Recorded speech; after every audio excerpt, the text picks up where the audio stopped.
What's up guys, and welcome back to the channel. So before I get into today's video, I just want to say that over the last few weeks I've experienced a big growth spike on the channel. There's a lot of new viewers and subscribers here, so first things first, I just want to say welcome and thank you so much for choosing to spend your valuable time here.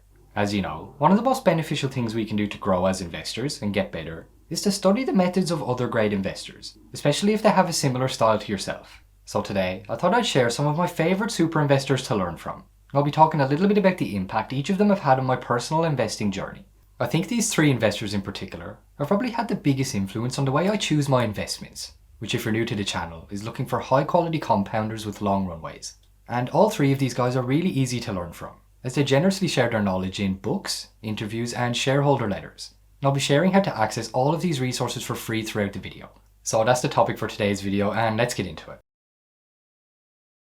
I thought the first super investor on the list should probably be the one who's had the biggest overall impact on my investing style. So that has to be Charlie Munger. I know the Nick Sleep fans are probably a bit confused, but let me explain. It is true that Nick's had a massive influence on the way I invest. But the reason I have Charlie ahead of Nick is because Charlie was also one of Nick's biggest influences, and he had a huge impact on the way Nick thought about investing.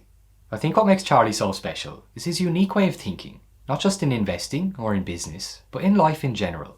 In the book, Poor Charlie's Almanac, the author talks about how Charlie has more than a dozen mental models built into his brain, from a bunch of various disciplines like history, psychology, mathematics, engineering, economics, and so on. And Charlie says this multiple mental model approach is the optimal way to approach decision making, both in investing and life. And he also warns that without this multidisciplined way of thinking, you may fall victim to what he calls man with the hammer syndrome, which goes to a man with a hammer, every problem in the world looks like a nail. What gummed up Skinner's reputation is that he developed a case of what I always call man with a hammer syndrome. To the man with a hammer, every problem tends to look pretty much like a nail. And Skinner had one of the more extreme cases in the history of academia, and this syndrome doesn't exempt bright people. I think this book is a must-read if you want to dive into Charlie's mental models and really understand his unique way of thinking. Many of the talks in there aren't even directly about investing, but the lessons in them can teach you more about investing than an actual investing book. And according to Nick Sleep, one of the talks called The Psychology of Human Misjudgment is the best investment speech ever given. And the topic wasn't even about investing, it was about psychology. And there's a full transcript of that talk and others in the later chapters of the book. It is an expensive book to buy if you can find it, but I also figured out a way to read it for free online if you're interested.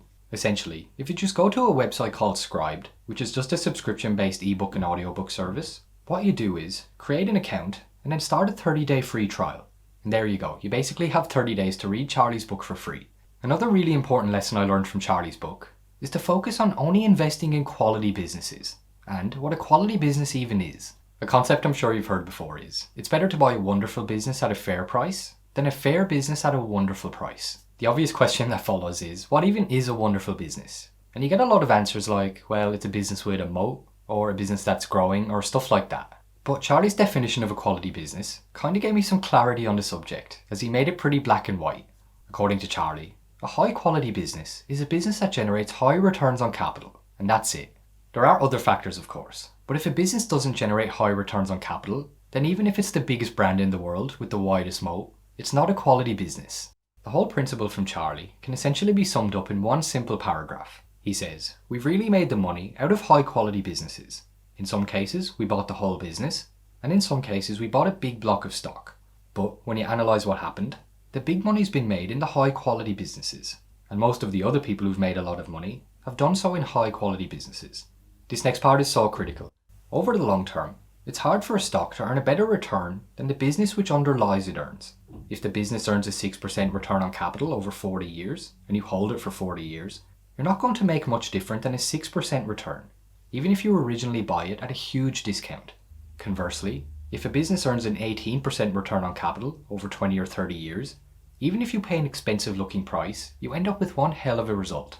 This is by far the most important lesson I've learned from Charlie, and if you've watched any of my stock analysis videos, then you know how looking at the return on capital is a huge part of my investing checklist. So guys, I highly recommend going down the Charlie Munger rabbit hole and reading everything of his you can get your hands on. There's also a decent bit of footage online from the Berkshire and Daily Journal annual meetings, and also some old lectures and interview footage as well, so be sure to check that out if you're interested. Alright, the next super investor on the list needs no introduction to long-term subscribers, and that is of course Nick Sleep.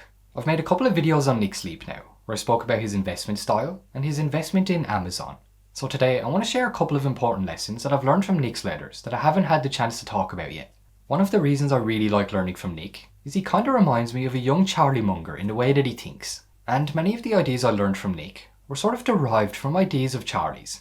Except sometimes Nick does a better job of explaining the point that Munger's making. Let's look at a quick example, where Nick talks about Charlie's psychology of human misjudgment talk, and he breaks down one of Charlie's key points that's pretty easy to miss as it's one of Charlie's one-liners. The lesson from Charlie was simply to think how Zeckhauser plays bridge. 17. Bias from the non-mathematical nature of the human brain in its natural state, as it deals with probabilities employing crude heuristics, and is often misled by mere contrast, a tendency to overweigh conveniently available information, and other psychologically rooted misthinking tendencies on this list, when the brain should be using the simple probability mathematics of Fermat and Pascal, applied to all reasonably obtainable and correctly weighted items of information that are of value in predicting outcomes. The right way to think is the way Zeckhauser plays bridge. It's just that simple. Like me, if you have no idea who Zeckhauser is, or how he plays bridge, then this comment isn't exactly helpful, and this is where Nick's letters come in handy. He repeats the line from Munger and adds, to a young man in London, that's a very infuriating statement, as it took him nearly a year to track down Richard Zeckhauser, who was a bridge world champion, as well as teaching a behavioural finance course at Harvard. And how does he play bridge? Well, he simply thinks via decision trees, and attaches probabilities to the various branches. As the facts change, the probabilities change. And Nick says that an inability to arrange future outcomes in probabilities is a considerable error-causing bias in investors' decision-making processes, and is behind many misvaluations. And this principle also goes hand in hand with another one of Nick's lessons, which is about weighing the probabilities for businesses and its relationship to stock prices. He says when investors value a business, they have in their minds, consciously or not, a decision tree with the various branches leading to all possible futures and probabilities attached to those branches. I think the point he's trying to make is if every business has many future outcomes, including bankruptcy, and there are probabilities attached to that outcome, then even for the businesses that don't fail, there's still a probability of failure built into the stock price. And Nick says this can sometimes make great businesses like Walmart trade at a discount for decades. Now when great businesses become well known, like Apple or Google, then the probability of failure is probably very low. So think more like Amazon back in 07-08, or even Tesla in 2017-2018, when the probability of failure built into the stock price was probably higher than it should have been. According to Nick, short-term investors spend their time trying to handicap the odds of each branch, which he says can be a crowded trade. His line of thinking is that once businesses have progressed down the first favourable branch, they have a much greater chance of progressing down the second favourable branch, then the third, and so on as the virtuous feedback loop builds. So overall, I cannot recommend Nick Sleep enough. And if you haven't read his letters yet, I highly recommend checking them out. Alright, so the last super investor on the list is one who's not really that well known, although I did really enjoy reading his letters recently. There are other investors who've had a greater influence on me, like Warren Buffett for example, but at this point I've done like 6 videos on Warren Buffett, so you guys already know how much I admire him and how much of an impact he's had on my investing philosophy. So today I thought I'd spice it up and choose somebody that you might not have heard of, an investor by the name of Fred Liu. Fred runs a fund in the US called Hayden Capital Management, where he employs a similar investing strategy to Buffett, Munger, and Nick Sleep. Like Buffett, nearly all of his net worth and his family's net worth are invested in the fund alongside his partners, which is not really a common theme for fund managers, and to me, it shows he has integrity and a long-term attitude. Fred's investment strategy is pretty straightforward. They simply invest in market-leading companies with durable competitive advantages and incentivize management teams. So very similar to what Buffett teaches. He also believes that the best indication of a high-quality growing business is one that has a long runway to invest capital internally at attractive rates of return. And of course, he also wants to buy these businesses at attractive valuations. Some of his key tenets are buy high-quality businesses for the long term, keep things simple while using rationality and common sense, and finally, concentrating capital on only the best ideas.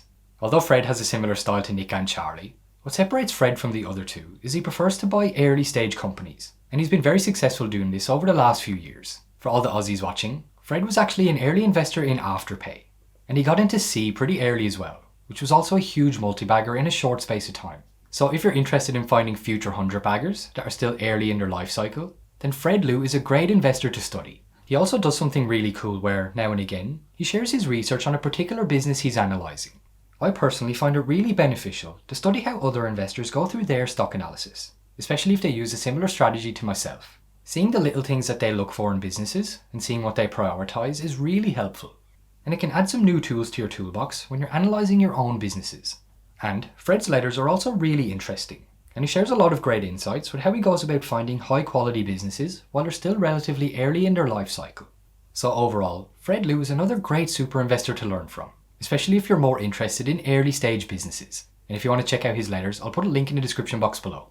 So those are my top 3 super investors to learn from, and I hope you found it useful. If you enjoyed the video, please consider hitting that like button as it really helps support the channel. And if you watched the video all the way to the end, thank you so much for watching. And if you're still bored, I'll put another video up in the corner that I think you'll find interesting.